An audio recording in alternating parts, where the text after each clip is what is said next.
my name is Renee Celeste. Welcome to the Real Portfolio Podcast number 2.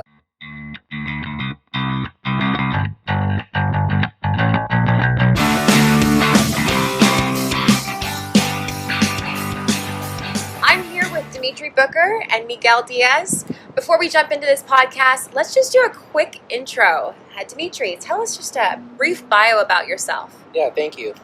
Yes, hi, my name is Dimitri Booker with Elevate Commercial. We're a social impact real estate investment firm. I'm the managing partner of the firm and looking forward to sharing my story with you today. Welcome. We're happy to have you here. Absolutely. And my name is Miguel Diaz. I'm an agent with Douglas Elliman. I specialize in residential resale and new development here in San Diego. So we have so many questions burning for you, Dimitri, and we've had an amazing conversation before the cameras started rolling. So I kind of want to just pick up where we left off.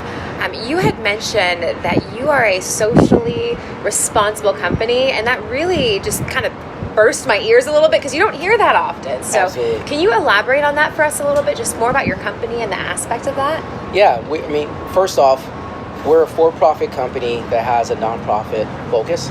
And so what social impact means is it's not just buying properties, increasing rents, renovating. There's also a part of community that you want to create, whether it's commercial or housing. And so we like to get involved and create programs for our residents in our housing properties. For example, job placement, recreational healthy living, and also STEM and tech and different resources for the youth. And so when you combine those efforts to communities and you have improvements to the property collectively, you create this culture, this community for your residents that help empower them to grow and ultimately helps us as owners of the property, but also helps the residents grow and develop their lives.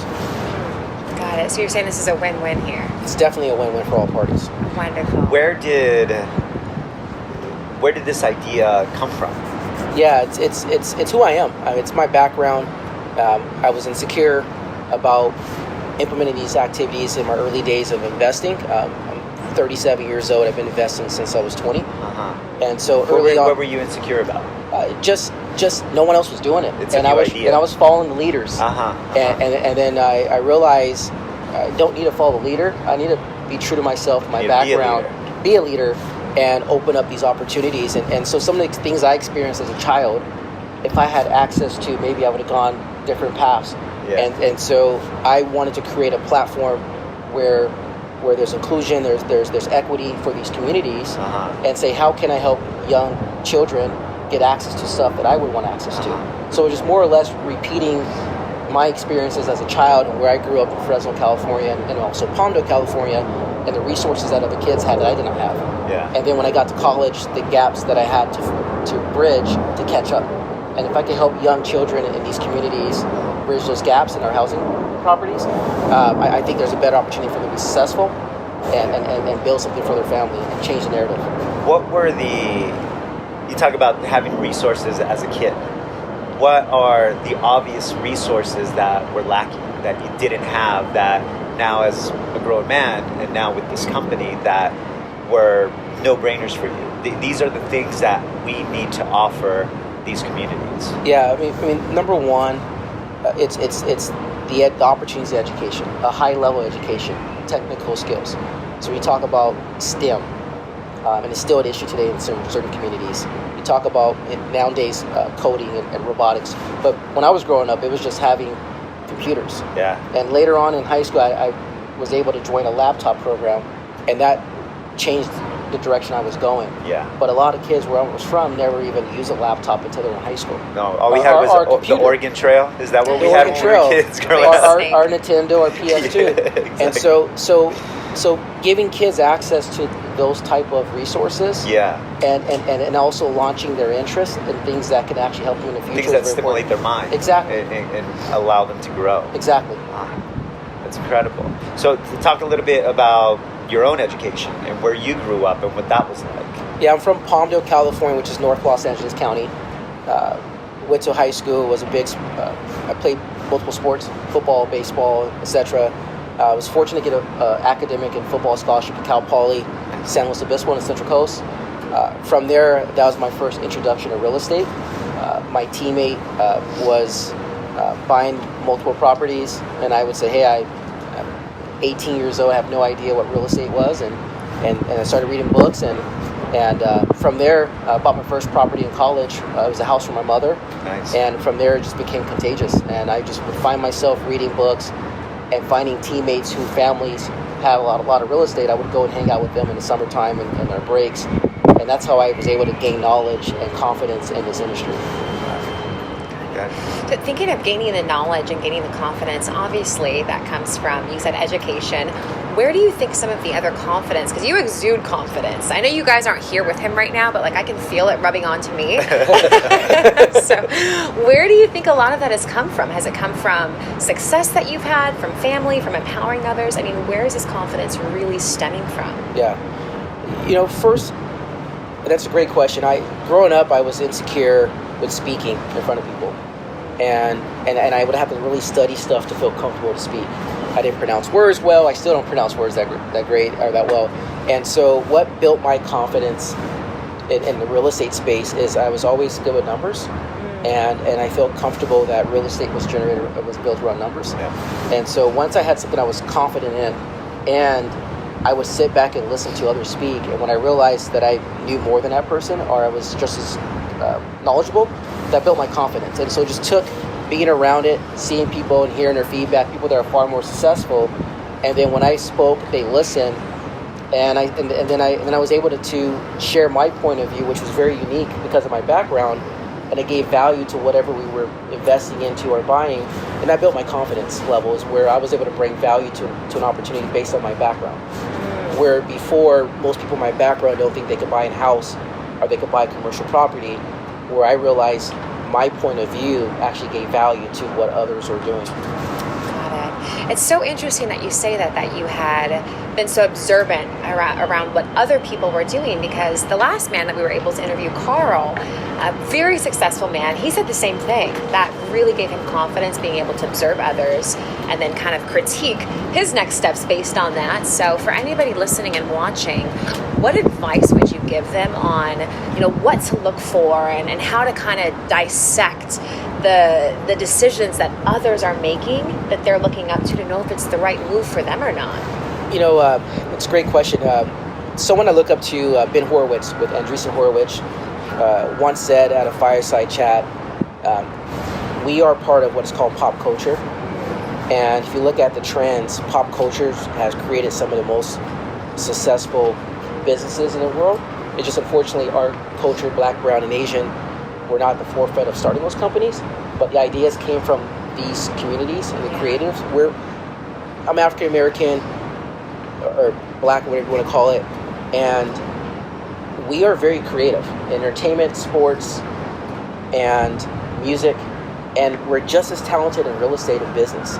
And just we haven't had the platform to take our talents, our natural creativity, and bring it to the table. And once I understood that, I've been encouraging a lot of my colleagues and a lot of young youth that I mentor to, hey, we are creative naturally. We're creative people. So if you can take that creativity and put it towards real estate and business, it brings a level of creativity that doesn't exist in the market. And it opens up doors. You're no longer, like you said, thinking about either entertainment or sports. This opening up the door to business in itself, just the word is limitless. You can go into any kind of business, and I think that what I love, what I'm hearing from you, it's mindset, and it's purpose, and it's like what you're doing socially, investing. I feel like purpose just comes to me so often, when I'm hearing what you're saying. Was there an example? Was there mentors? Was there people that were leading you down this path? I know I did a little bit of research on you, and I know that you were doing agricultural business, and then you made the jump into American Dream Homes. I think that's what it was. Yes. And so, who did you meet? What did you hear? What clicked where you went from here to here? Yeah, thank you for sharing. It was more or less, at first, my football coaches, they had a lot of belief in me back in college. And so to this day, we're still very close. We communicate. Some are coaching college, some are coaching NFL. And they would open up doors. They understood when we were traveling for football that I would be reading books or venturing off and looking at properties in these small towns that we were in. I didn't get penalized. They realized that was my future. And so that was number one, my coaches. Number two, were really good friends. And what I looked at is it as mentors, people that were my mentors. My motivation is, hey, this is my mentor today. Yeah. My goal is to become their peer and then eventually become their mentor. And if I can move at that pace, then I'm doing something right. Because I come from here, and so there's a gap to fill. So I got to work, like Kobe Bryant said in one of his recent interviews in a Mamba mentality, is he was working 5 times harder than his competition. So when they worked out in the summer, he already surpassed him because he worked out 5 times harder every day. And I had that mentality. I would work harder than everyone else. I would still hang out and have a good time. And what that created is it allowed me to, when we talk about, we look up sports, entertainment, and music.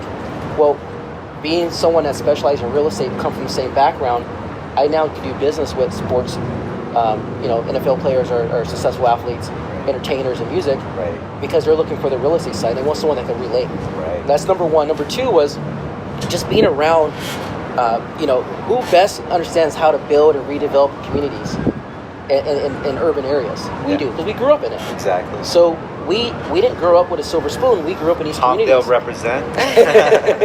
And so we're the best ones to actually share and say what's considered equity, what's social impact, what's going to create economic opportunity for these communities, because we grew up in these environments. Yeah. You know what I love is I have a friend who just became city council member for one of the districts here in San Diego. And during her campaign, we met up for lunch and we had this conversation about gentrification. We talked about the communities that her and I grew up in. And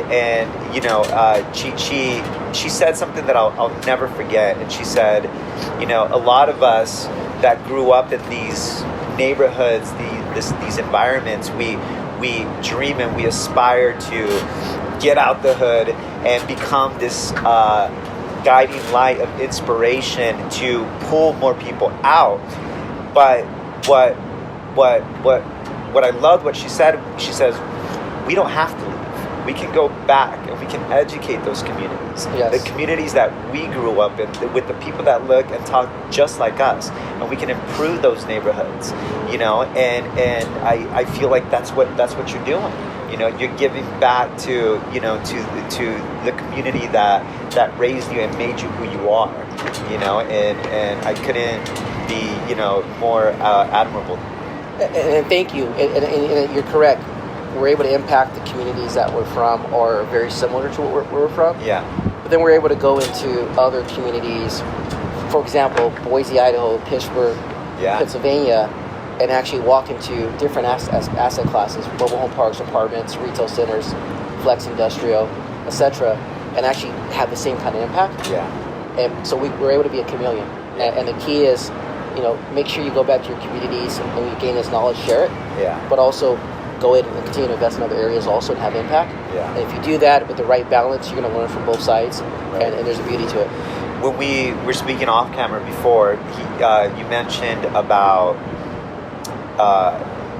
being socially aware and responsible, but at the same time running a business and making money. Yes. This is why we're in business. And talk a little bit about that, about your philosophy behind that. Yeah, great question.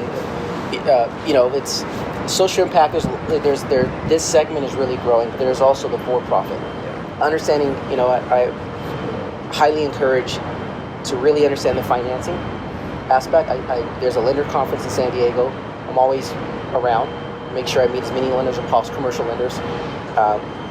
Raising money, building the confidence to raise money, understanding what are the trigger points, how to talk to investors, how to share your platform on the financial side and really build out the financial models. That's very important. And then it's also just making sure you balance to say, hey, we're going to have impact, we're going to make money, but we can do it right and make money. And make sure people understand what that means. It means if you take care of your residents, if it's housing, and all of a sudden your collections goes from 10% to 1% because your residents care and they feel part of the community. They feel like but also you're not gouging. If you increase rents, you're doing moderate increases, but because you're socially responsible, your lenders are saying, hey, you know what, we're going to give you a lower interest rate. Because you're not going to increase the rent significantly for your residents or do X, Y, Z, we'll give you a lower interest rate. So then there's partners that pop out of different places that you don't expect that say, hey, we're socially responsible also. We'll work with you to make sure you continue this mission. That's incredible. That really is incredible. So I'm just curious, when did the idea to become socially responsible arise with you? Was that something that had always been on your mind? Did you always know that you wanted to have such a balanced business model? Or was this something where you made it and now you want to start being socially responsible? It's a great question. Taking a step back, when I first got into business, the people I was around that was in business, they were not socially responsible. And so I was just trying to follow their lead and learn. And then it took me to go through a market turn. It's interesting, we're in a different cycle. We're going through another future market turn. But I went through the market turn and had to sit back and think about, how would I build my business moving forward? And so it took a downturn and experience some turmoil to learn how I want to build my business. And since I started rebuilding my business the last 5 years, I've been able to build a vision that is who I am, not who someone else is. And there's a really good mentor, Antonio Marquez of Community Realty Partners, who's built a very large portfolio, multifamily, but has a very similar approach. And we call it the black and brown combining together when we deals together. But he followed that same path, I followed that path. So it built my confidence, but also it's just more or less I had to be who I am. I had to stop following others and say, this is what I believe in. I understand finance, I understand everything else, and I can learn a lot of other areas and get better at. But I'm going to be true to myself and who I am, and true to my family. And when I leave this earth, what people going to say about me? They're going to say, hey, Dimitri just owned a bunch of real estate. I would say Dimitri really changed communities, and he inspired others to do the same. Yeah. Like Nipsey says, right? Hustle, motivate, and so I really believe in that concept. And I use the analogies that I learned from music that I listen to. And like Jay-Z says, I can't help the poor from one of them. So I got rich and gave back. That's a win-win, that's what I believe in. That's good. That's really good. So I know that the immediate question that comes to my mind that I'm sure our viewers have is, you know what? I never thought about that. I never thought about creating a business that is socially responsible and has the ability to have such a balanced impact to where it makes and it takes and it gives it right back in. Yeah. You're almost just this free-flowing vessel.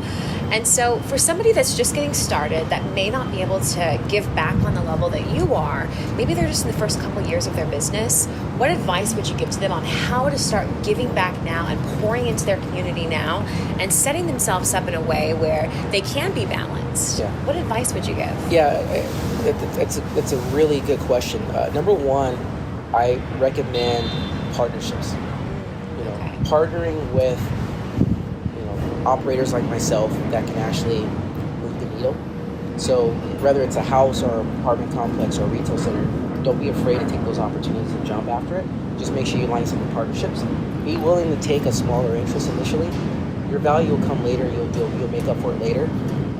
But also it's you got to balance your time of the community boards and different groups that you're in and working. You got to, if you really could balance that out and just set goals, set realistic goals, and then sometimes set unrealistic goals. They call it the 10X rule. Yeah. I want to buy 500 lots this year.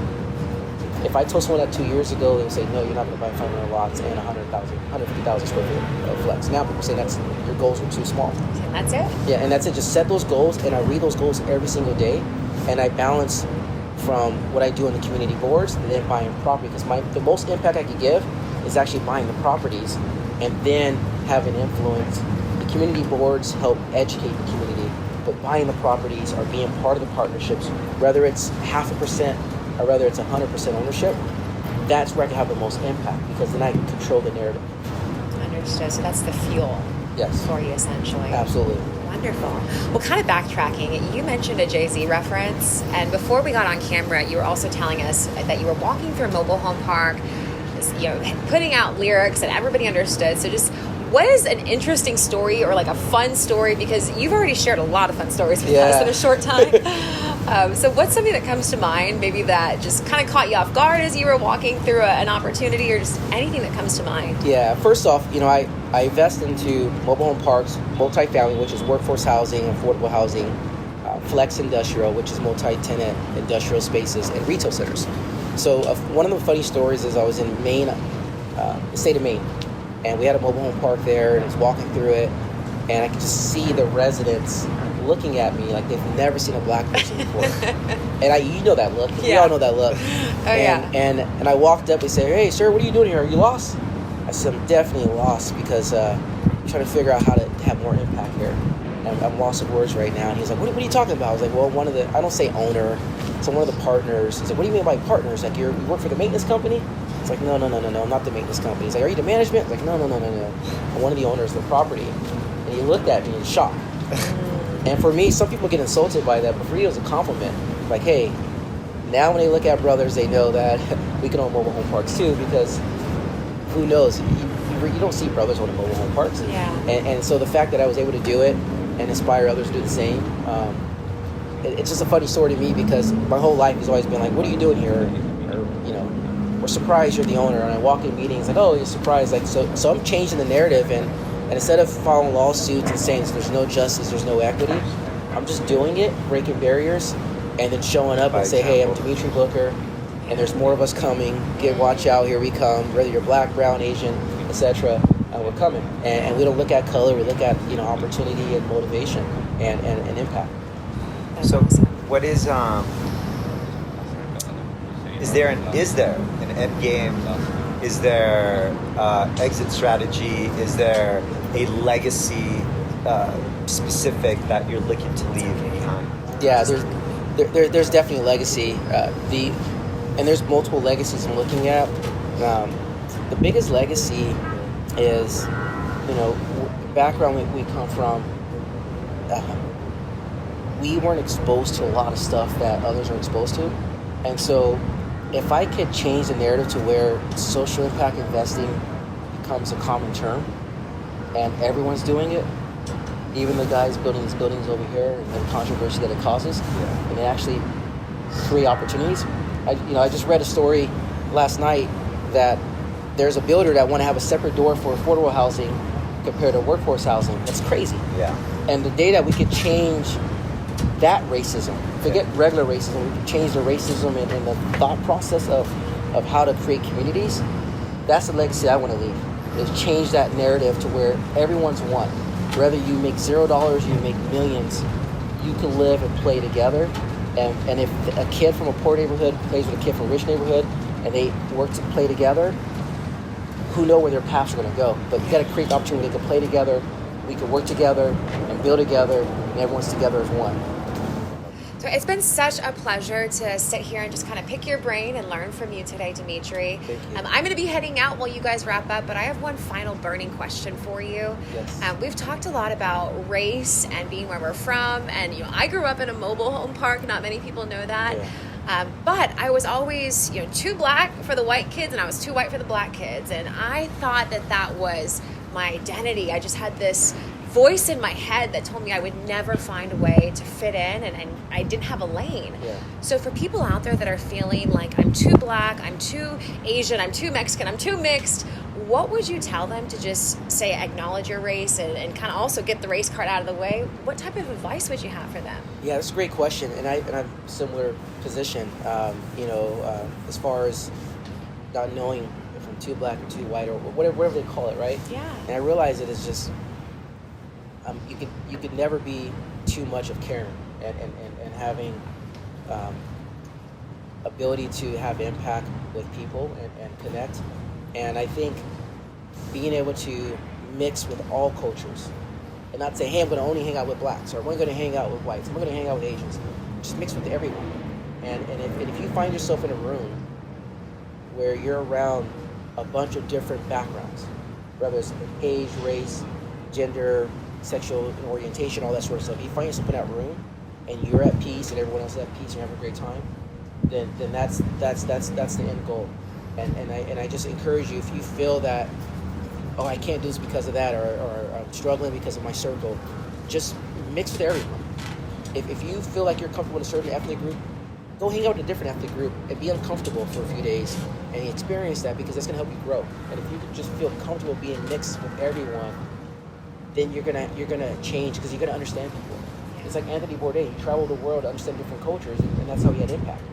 And so if you can have impact with people, not just business, but just impact because you understand their culture, it makes a difference. And travel. I think we're isolated here in the United States. We travel more, not currently with what's going on in the country, but if you travel and explore, you understand different cultures. I think that's the biggest impact you can give to anyone.